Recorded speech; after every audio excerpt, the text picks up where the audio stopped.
নমস্কাৰ সন্মানীয় ছাৰ বাইদেউসকল, আপোনালোক সকলোকে মই মোৰ ইউটিউব চেনেল অনন্ত স্পাৰ্কলৈ স্বাগতম জনাইছোঁ।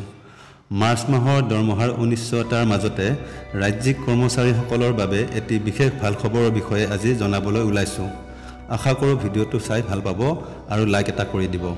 ছাৰ বাইদেউসকল, ৰাজ্যিক কৰ্মচাৰীসকলৰ দৰমহাৰ কোনো নিৰ্দিষ্ট তাৰিখ নাই বাবে বহুতেই প্ৰায়েই বিপাঙত পৰা দেখা যায়। কেন্দ্ৰীয় চৰকাৰী কৰ্মচাৰীসকলে নিৰ্দিষ্ট তাৰিখত দৰমহা যেনেদৰে লাভ কৰে তেনেদৰে ৰাজ্যিক কৰ্মচাৰীসকলৰো দৰমহা এক নিৰ্দিষ্ট তাৰিখত দিব নোৱাৰিনে? এই সম্পৰ্কে আপোনালোকে কি ভাবে কমেণ্ট কৰি জনাব। এতিয়া আহোঁ মূল বিষয়লৈ। ছাৰ বাইদেউসকল, ফাইনেন্স ডিপাৰ্টমেণ্টৰ ফালৰ পৰা যোৱা 2 এপ্ৰিল তাৰিখে এক জাননী মৰ্মে জনোৱা হৈছিল যে কৰ্মচাৰীসকলে 8 এপ্ৰিলৰ পৰা মাৰ্চ মাহৰ বিলসমূহ লাভ কৰিব আৰু যাক লৈ কৰ্মচাৰীসকলে কিছু আশাহত হৈছিল।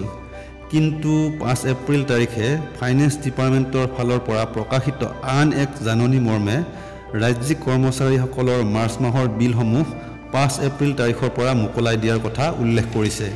সেই গতিকে কৰ্মচাৰীসকলে 6 এপ্ৰিল তাৰিখৰ পৰা দৰমহাসমূহ লাভ কৰিবলৈ সক্ষম হ'ব, যাৰ ফলত কৰ্মচাৰীসকলৰ মন উজ্বলি উঠিব আৰু লগতে ঈদ উপলক্ষে ইছলাম ধৰ্মাৱলম্বী কৰ্মচাৰীসকলেও উপকৃত হ'ব।